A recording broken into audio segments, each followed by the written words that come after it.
Don Whipple. Here. Doris Reese. Yes. Okay, approval of the agenda. I would like to point out that having spoke with Gary Herbert, he recommended we not have anybody from the audience. If you really want to speak to us, contact us in advance and we'll put you on the agenda. But we reserve the right to ask anybody in the audience questions. Okay? Anybody else on the agenda? I want to ask you, Don, we didn't get back to the budget part. Well, I assumed we were going with the figures that you and I came up with. Yeah. Yeah. Okay. Anything else need to be approved or changed on the agenda? I'll accept the motion to approve. So be it. Second? Second. All in favor? Aye. Okay. Judy, would you want to read the minutes from the last meeting, please? City of Greensburg, Indiana, Board of Aviation Commissioners, Greensburg Municipal Airport, regular meeting, Monday, September the 23rd, 2013. President Bill Ernst has called the meeting to order at 7 p.m. Bill Ernst has introduced the new board secretary, Judy Kirk. Roll call was taken. All were present. Agenda approval. It was noted by Bill Ernst that the approval of the September 4th meeting needs to be added to the agenda. John Dooley motioned and Jim Pruitt seconded a motion to approve the agenda as amended. The meeting agenda was unanimously approved as amended. Judy Kirk read the minutes from the August 26, 2013 meeting. John Dooley noted that there was an error under new business. Paragraph 1, $50,000 should be changed to $250,000. Jim Pruitt motioned and Doris Reese seconded a motion to approve the August 26 minutes as amended. The motion passed unanimously. Judy Kirk read the minutes from the September 4, 2013 special meeting. Don Whipple motioned and John Dooley seconded a motion to approve the September 4th minutes as read. The motion passed unanimously. Financial report. John Dooley read the BOAC financial report. Old business. Fuel system. Bill Ernst stated that he had spoken with Larry Gentry about the changes needed to update the Jet A fuel system figures. Bill will email the new figures to the board by the end of this week. Budget. The budget report is not finished and was tabled until the next meeting. New business. Approved payment of bills. Doris Reese motioned and John Dooley seconded a motion to approve the payment of the bills. The motion carried by roll call vote 5-0. Don Manley, BF&S. Don Manley noted that the environmental assessment process comments will be ready for review by the end of the week. There are still 2 to 3 more rounds of comments to review before the environmental process will be complete. Hopefully it will be finished by the end of the year. Don also discussed the 2014 to 2018 capital improvement plan. The board will be updated to include the 2019 by the end of the week, by the next meeting. Don read an article published in the September 17th Greensburg Daily News regarding the $1.3 million runway grant awarded to the Kokomo Airport. Don also suggested that it would be beneficial for the board to attend some sessions of the Aviation Association of Indiana meeting being held on October 8th through 11th at Swan Lake in Plymouth, Indiana. Comments from the board and public. Donna Stevens asked for clarification on the problems with Jet A fuel. John Dooley motioned and Doris Reese seconded that the meeting be adjourned. The motion passed unanimously and President Bill Ernst adjourned the meeting at 7:25 p.m. The next meeting is scheduled for Monday, October 28, 2013 at 7 p.m. at City Hall in Greensburg, Indiana.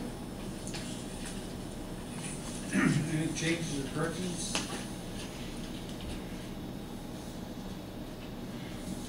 If not, I'll accept the motion to accept the minutes. So moved. Second? Second. All in favor? Aye. Carried. John, do you want to read the financial report, please? Financial report, the airport monthly totals. We have the 3 accounts for the airport. In the account 815, the airport improvement accounts, our total balance year to date $114,773.05. In account 816, the aviation rotary fuel account, our total there is $59,879.58. And in account 817, airport operations, $226,138.04. $120.19. The total of all airport accounts combined, $400,772.82. Old business, fuel system.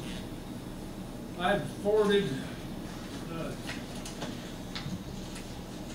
information from 4 different companies. Fuel Tech, Garsite, U-Fuel, and Mr. Gentry, who was going to give us a proposal for repair or replacement of the present tank. And I don't know if you all got a chance to look at it or not, but I personally only see 2, and that'd be Garsite and Fuel Tech. Mr. Gentry's was really so high, what he bid on,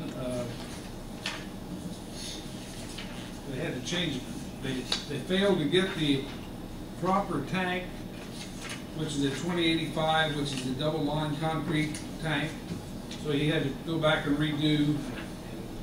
Also, he didn't have on it the 90% fill alarm, 95% shut off, and that was added. And his came to $145,000. And even with that, he said you take out $28,925 if we elected to delete the fuel and try to repair the other. And I just don't think that's I don't think that's an option we want to do. Anybody else on that? I agree 100%. Okay, then the next one is U-Fuel. That I'm going backwards on these and how I see them. There's also had a really good looking price, and then I noticed something, and I contacted the gentleman, and he sent me a email on the, if we wanted to have the on-off recirculation option, which we do. That's the where you suck it off the truck through the filter into the tank, and then you filter it back out into the aircraft, and you can recirculate it. We needed to add an additional $40,000 to that bid. So that made that one way up there. It was 129. Which brought us down to the last 2. Now, I want to let you also know that the Avfuel, what's that department called? Quality Assurance reviewed all 4 of these also, and they came up with the same way I did. I look at Fuel Tech Incorporated as being the best one. Garsite was $110,929. That was FOB out of Kansas City. While Fuel Tech is $106,490, FOB Greensburg, and it's got all the bells and whistles that we would want, including they have a secondary hose reel for single point fueling of aircraft or jet aircraft.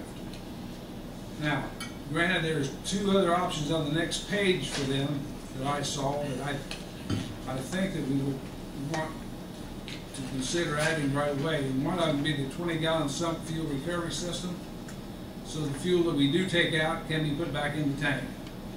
And the other one would be the side-mounted ladder, so that you can go up top and pour it back in.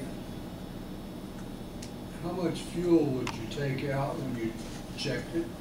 I really don't know exactly how much you do have to take out.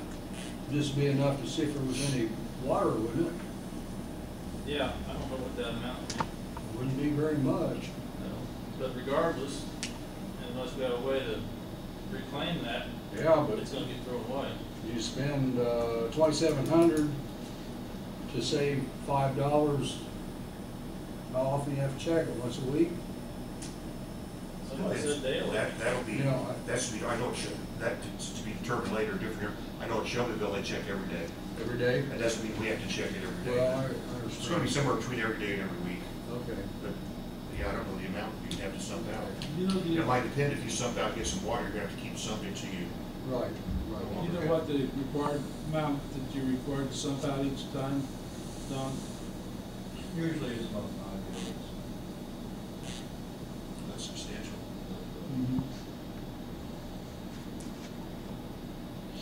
A tank that size, I would think you'd have to sump out quite a bit just to make sure.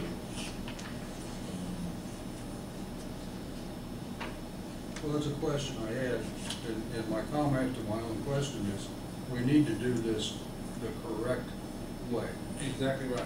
No question about it. My next question is, what about this equipment area with a lockable roll-up door?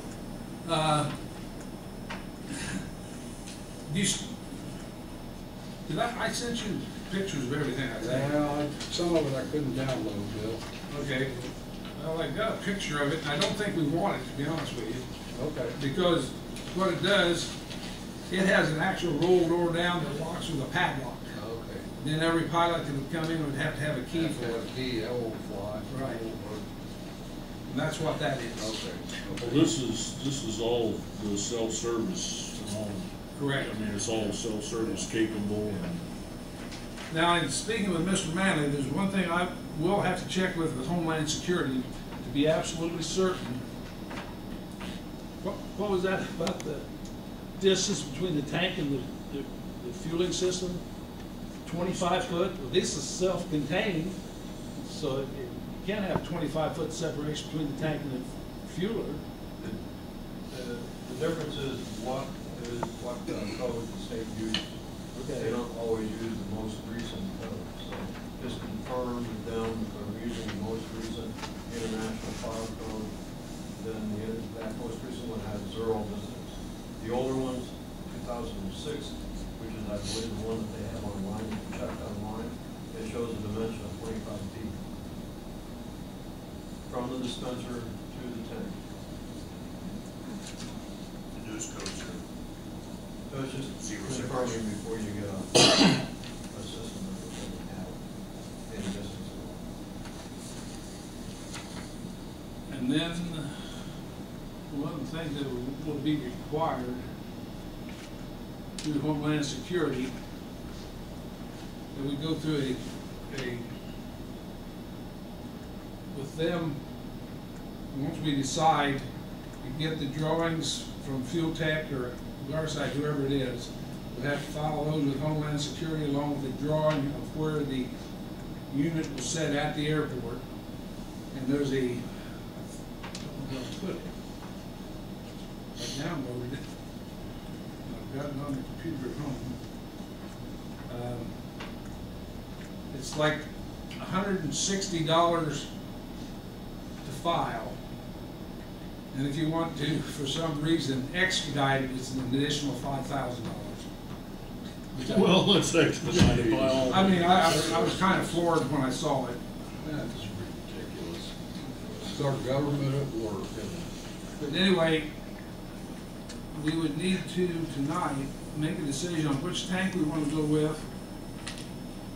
And then, if you want, I can go back to that party and get an exact amount.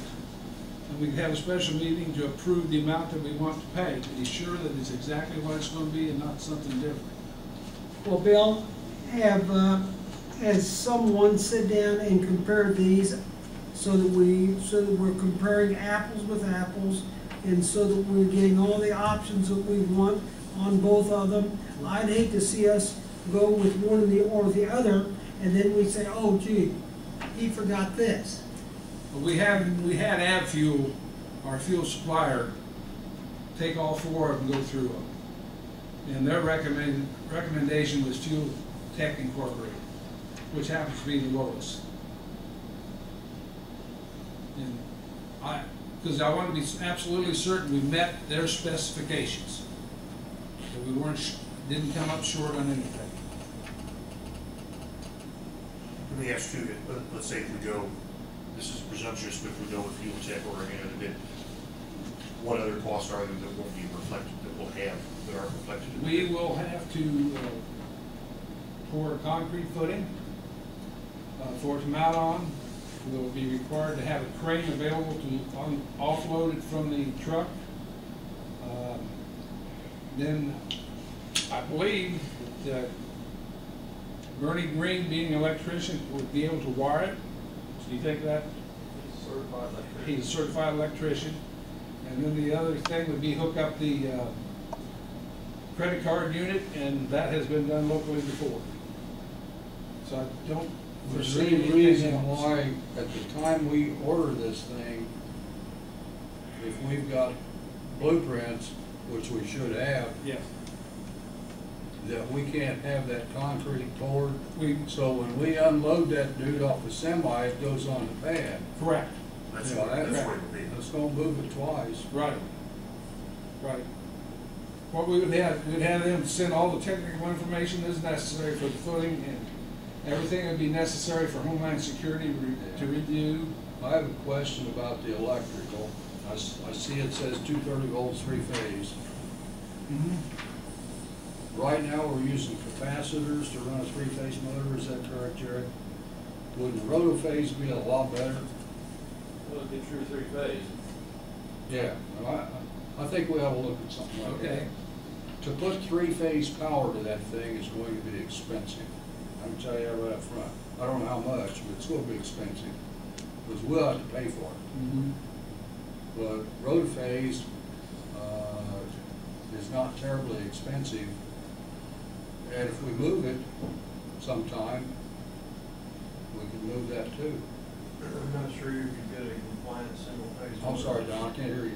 I'm not sure you can get a compliant single-phase motor. He's not sure you can get a compliant single-phase motor. You're looking at. Well, yeah, if we could get a compliant single-phase motor, that'd be super. You can. I don't think you can, I for don't this. think you can. Well, I don't think so either. Yeah, so. But This one. Well, But- rotophase would provide three-phase electric to this unit. rotophase that's a brand name I'm throwing at you. It's Oh, okay. it's a phase converter is what it Phase- is. Rotary phase phase converter, converter. Yeah. Supplies three-phase power. That's like a motor. Yeah. And they're not terribly expensive, or they didn't used to be. As opposed to, It's been 10 years since I was around. Well, Bill, the other thing is, would we not, regardless of who we went with, we would have to pour a footer for anyone. We would have to run electric with anyone. Yeah. We'd have to have some way to unload it. Correct. So it wouldn't be different. That's not gonna make any difference No. with who we go with. Right. No, it wasn't. I'm only concerned at this point of It's just that it would be an where we additional go with, we cost. go the right person. Yeah. Well, I think we need to get moving. Yeah. We've been out of the fuel business long enough, and we're still gonna be out for 2 or 3 months or 4. Yeah. If we ordered it tomorrow, we'd be out for what? well, 3 months? we definitely want to have it in by spring. Well, yeah, but that's, we're losing money out Well, I know we're losing I think we need to move forward as quick as we can, but being careful, we have everything figured. there. That's what I'm saying. If we don't sit down. You know, without fuel having evaluated this stuff, as you look it over, is pretty complex. Yeah. So, you know, they looked over everything, they supplied the deal, they said this is the system they recommend. That's what I'm saying, we need to do it now, so we've got it in. I tried to look it over and it became beyond me. Yeah, So, well, and that's okay, we're not fuel experts, but they are, so, and they recommended fuel tech, so I'm leaning that direction anyway. I am. Anybody have any other discussion? If not, I'll make a motion such. I didn't see Further a discussion. delivery time on fuel tech.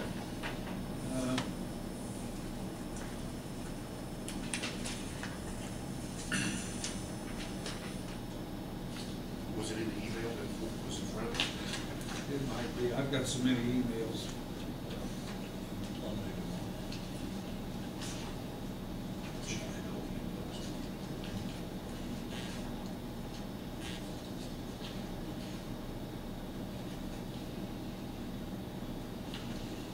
I think that they're all basically 12 weeks. Yeah, 12, I think, I saw one said 12 to 16 or something like Yeah. that, but that, Is that after Homeland Security approval though? That would be after that, because we have to have their 12 approval weeks is- before we can.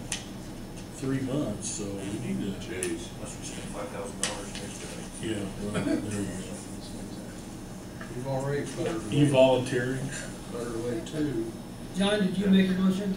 I will, I'm gonna see if everybody's done with their discussion. If they will, I'll make that Letter motion. writ. All right. I make a motion that the board accept the Fuel Tech Incorporated quote here to purchase fuel system. I'll second the motion. I just have one question. Yes, sir. When we're talking about the fuel tech now, what are we adding into that? Or is that just the base, or are we wanting to add the, That would be the question I would ask of the board. We could make that the original motion or a secondary motion. Gonna add the ladder and the sump recovery system? The first two items? Yeah. Okay, I'm gonna rescind my motion and make another motion that I'll make a motion to the board and go with the Fuel Tech Incorporated quote, including the first two options, the side mounted ladder and this fuel recovery system. Second. I'll still second. I thought that's what I seconded in the beginning. Roll call vote, please. Bill Estes, Yes. John Dooley, Yes. Jim Pruitt, yes? Don Whipple, Yes. Horace Reese. Yes.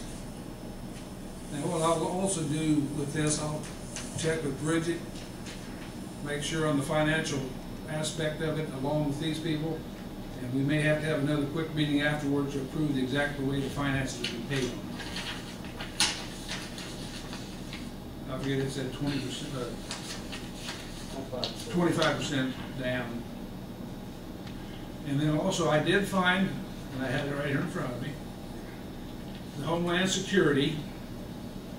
It's, they gave an example, $80 per tank, and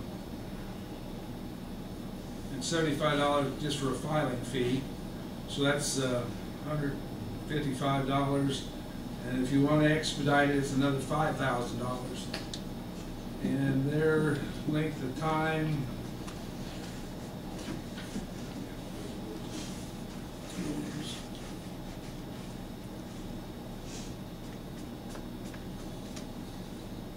I think it was 8 weeks. Expedited at 7. You're probably right. I wouldn't be surprised. Would be a bit surprised. They got a whole list of things that we have to provide, you know, location, size of the tank, and any electrical drawings of it, things of that nature. And I've got it, and I can do it on the internet, I believe, but I have to get the fire department on part of it, because they're part of the responsibility on it. So that'll be another thing that we need to, well, actually, we'll have to do a motion to pay, to send the money if necessary, however much we need to send at the time, to Homeland Security for filing an application. Or if you want, I'll tell you what I can do. I can send a personal check and ask for reimbursement later. Whatever that, yeah, we can make a motion tonight, couldn't we, to pay that fee up to not exceeding $200 for Homeland Security? I would think so, yeah. I would say let's do that because we really need to get that going. Yes. And to get that going, I have to contact these people and let them know so that they can send us the electrical drawings and everything else that is necessary to go to Homeland Security. And they told me, each of those that I talked to, that within a week they'd be able to provide any information we needed for the state. And it's something that's surprising, that some of the fueling systems didn't realize that the state of Indiana required the 2085 tank. I'm sorry. Some of the, like Garsite, they didn't realize that they required a 2085 tank Oh, in really? the state of Indiana. And some of them thought that you could only get 10,000, and others, you could go to 12. And after 12, you need a special permit. So if you, someone make a motion for to limit it to $200, I'll do my best to get everything started. What was the fee? It'd be $80 per tank and $75 filing fee. local inspection fees may vary in areas that do not have a local inspection program. Where covers it? I don't make any sense. I'll make a motion that we authorize the expenditure of fees for the application process for Homeland Security for this project, Second. up to $200. You wanna make it up to 200, or just leave it open? Well, I would spend 5,000. He's not gonna write too big a check, because we might not pay him back. Well, it's not No, very he's not- right, he's this not way gonna pay the it. city will pay it right up front, so. Okay. Do I have a second? Second. Roll call vote on it again, please. Bill Armsted, Yes. John Dooley, Yes. Jim Pruitt, Yes. Don Whipple. Here, yes. Yes. Horace Reeves.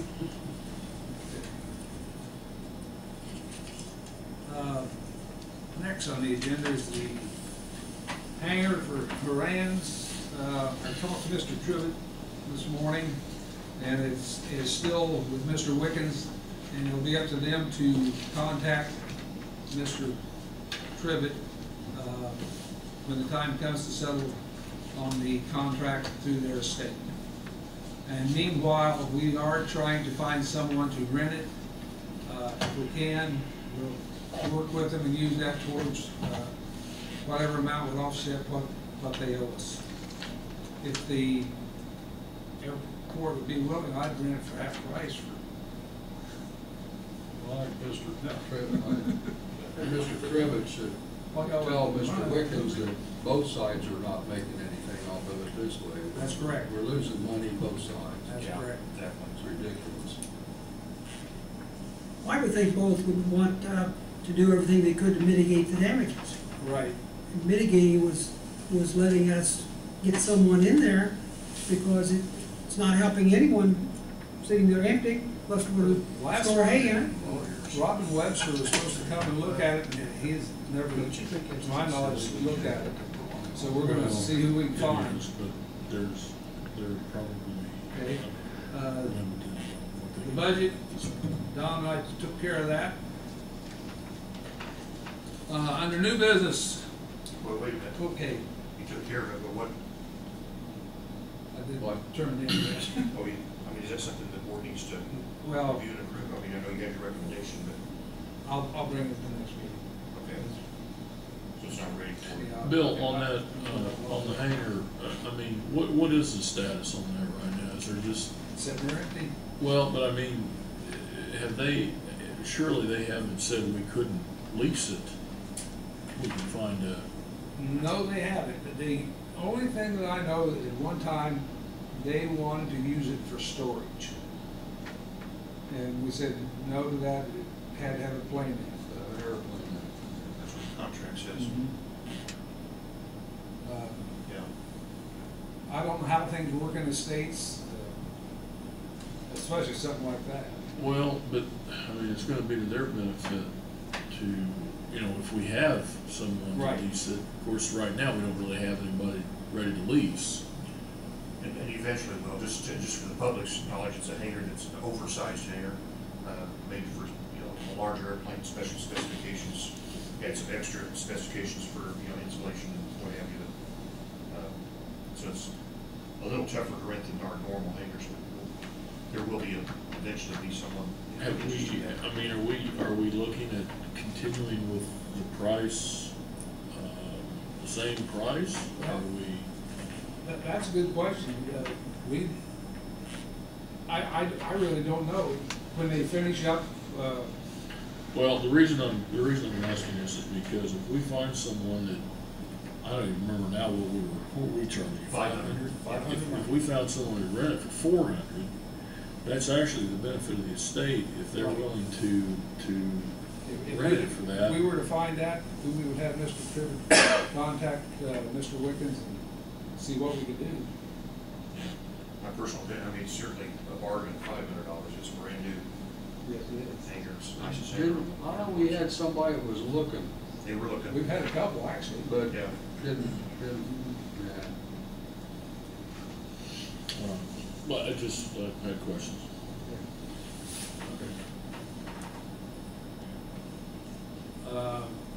business, approval for payment of the bills. I really didn't see anything outstanding.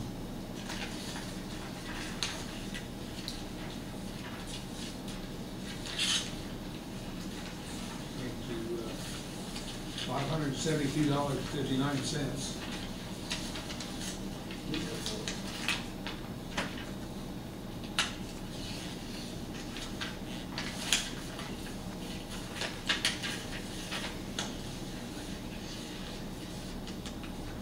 I move that we pay them. Do I have a second? I'll second. Roll call, please. Bill Armstrong, Yes. John Dooley, Yes. Jim Pruitt, Yes. John Buckle, Yes. and Morris Reese. Yes. Okay. Mr. Manley.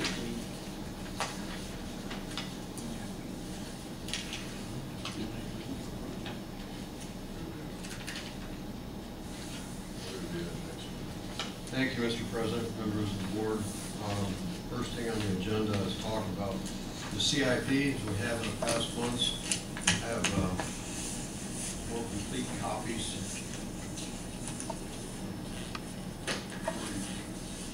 for your homework. Thanks. Pardon me. Homework.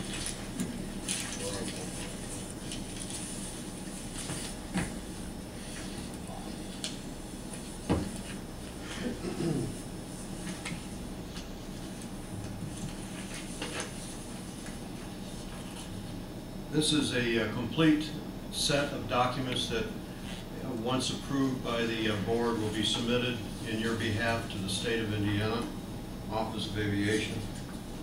It's a process that is done annually at about this time. We anticipate the state to tell us we need to have it back by the first week in February, which would mean that the January meeting would be quite close in 2014, and so I would ask for the board's pleasure to review this, come back, be ready to a motion for approval in the December meeting. Minor changes that have been made. We did investigate all the prices and see if there's anything that we needed to update. There wasn't really not much after our investigation of what really needed to be updated.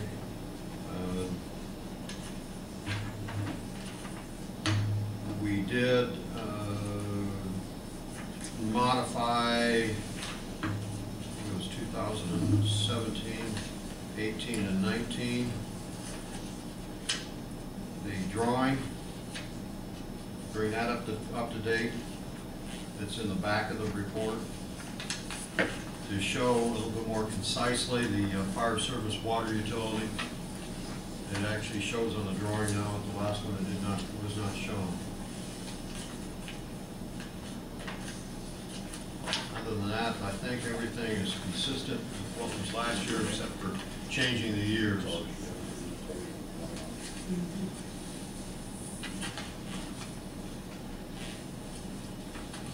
Is there any questions?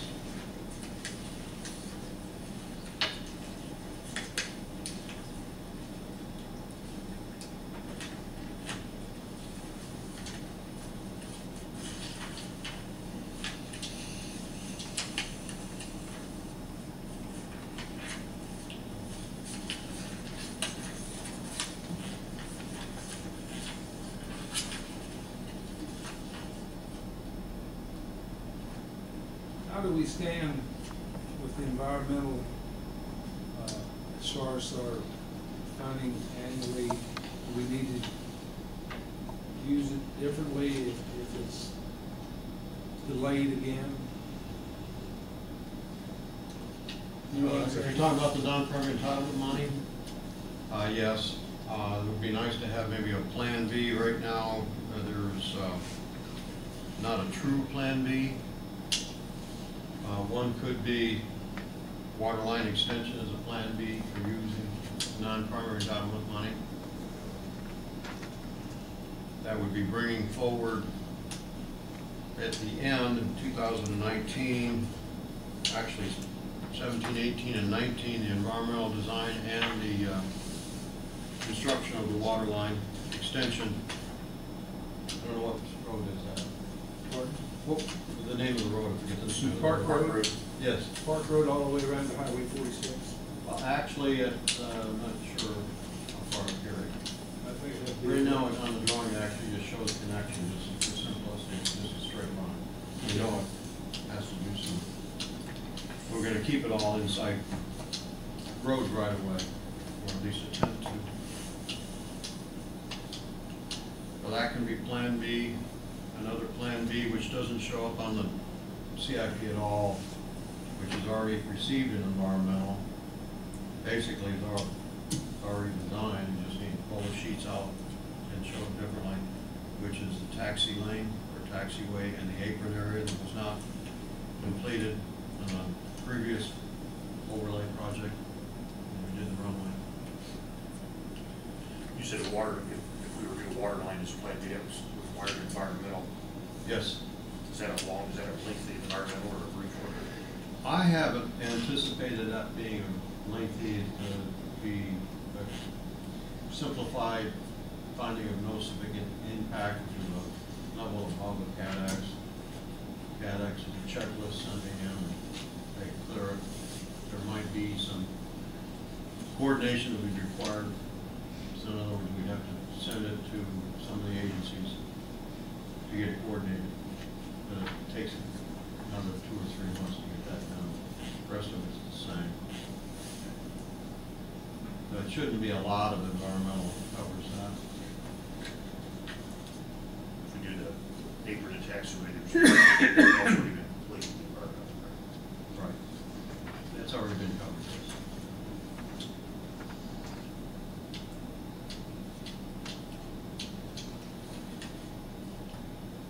Is there any action that needs to be made on that, or should we wait and see if Plan A? There would need to be action of adding to the CIP the taxi line. As far as the water line, no. It's already in the CIP. Would not. All we would do is all the other things are required to have the environmental that we submitted cleared before we do anything. The water line is totally separate. It would not. The only thing that's on the CIP that we get through following the current environmental process. Don, what taxi lane are you talking about? Actually, the connecting taxiway that goes from the runway back to the terminal apron. So it's blue line.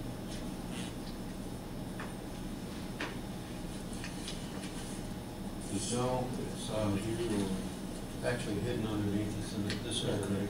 Okay, here. Yeah, that's it. Right down. Is, I mean, that probably should be. It's on the there. existing taxi, not the future.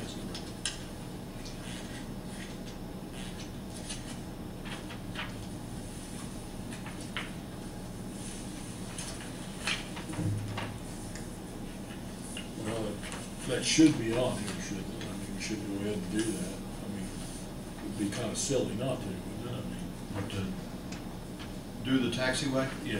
we could do that, put it on there. Do we need to look at it and see a timeline as to when we need to have it done? I mean, it's like, do we need it within the next year? Which is that? Taxiway. Taxiway? Because it was kind of associated with the runway at the time we redid the runway. Yeah, when we did the runway, we didn't have enough money to be able to finish it. Right. It was actually part of the plan. Should we put it as Plan B and then the water line is C? We can do that. I see that. Okay. Taxiway and apron Plan B. Yeah. Okay, I'll add that into the CIP. Any appropriate location to put that? Put it in 2000, put it right up front, 2014.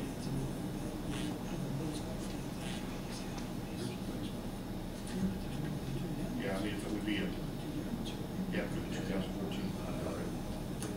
Okay. I'll do that. motion for that?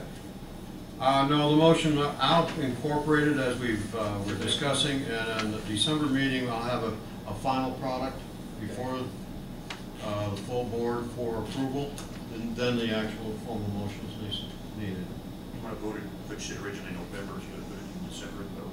Did I say, yeah, did I say November? Yeah, No, December meeting, December. yeah. All right. Anything else, John? Yes. First I gotta write something. Oh, okay. Gotta write my brains down on this piece of paper.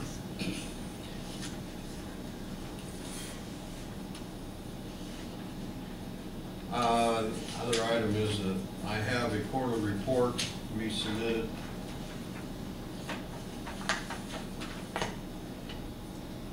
For the current grant, it's still active. And I just want to read into record another article. And this is Business Aviation article. And it's posted with AOPA back in October the 22nd, 2013. And this is talking about Representative Sam Graves, Chairman of House Small Business Committee and Co-Chair of General Aviation Caucus. And it's just, I'm not going to read the whole article. It's available for people if they want to peruse the whole thing. It's not that long. I suppose I could read the whole thing. But I'll just take a little bit, read some major points. Graves, a strong aviation enthusiast, views general aviation as one of the most important industries in the United States. It affects everybody, he says, citing the 1.2 million in jobs creation and 150 billion contribution to the United States economy.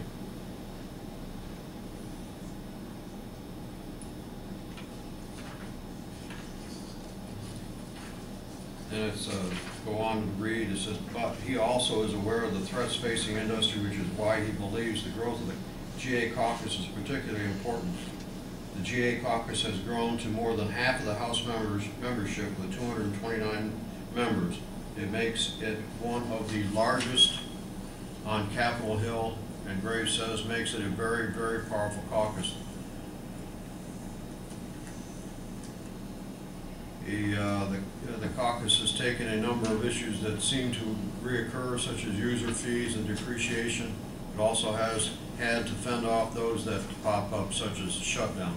Registration issue was something that was very frustrating, he says, adding that you shut down the registry, you shut down an entire industry. He warns that other threats to industry may be in the future. These threats, he stresses, are not tied to one party or another or one administration or another. Graves says user fees, for instance, were promoted in the first Bush administration. It is not a matter of party, it is a lack of understanding, he says. That's why we put together the GA caucus. He adds that there are many ambassadors of industry, from leaders to air show performers. Collectively, they are trying to educate the public of the importance of the industry. Politicians will attack aviation to try to appeal to a lot of people, he says, but that becomes more difficult if the public becomes more aware of the actual issues involved. When FAA lost advocacy mission, that's when it became time to advocate for ourselves, he says. That's all I have, all right?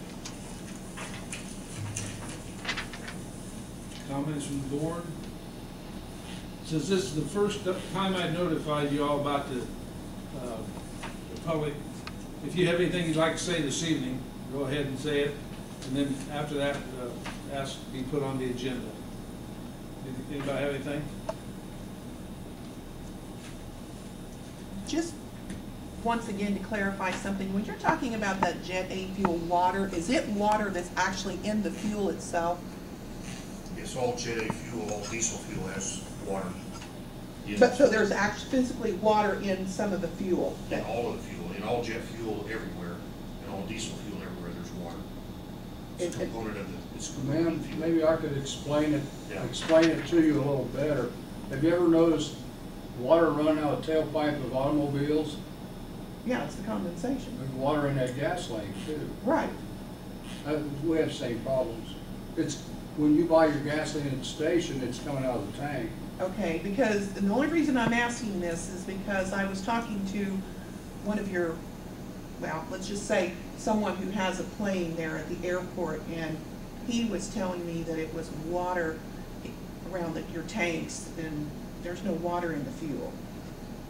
So I was just, that's why I was wanting clarification. It isn't as noticeable, maybe not at all, in the planes that burn gasoline, but the diesel, the planes that burn, I call it diesel fuel, jet fuel, when they get up high enough, the condensation or the water in the fuel freezes because it's like 35 below zero up there. So that moisture freezes, shuts the engine down. Sure. So that's the reason we have to be so careful with the jet fuel. So it's your fueling system that's not able to filter out enough water to keep it safe? That's why you're needing to? That's correct. It's Okay. just something that we have not had, yes. There's also additives that you put in it to collect the water, and then it goes through, and it actually is capable of burning when it absorbs the water. Bill, Yes, sir. I may have asked this before, our 100 low lead, is it, that system's fine, right? That's fine, yeah, that's fine. If there's nothing else, I'll accept the motion to adjourn. So moved. Second, Second. all in favor? Aye.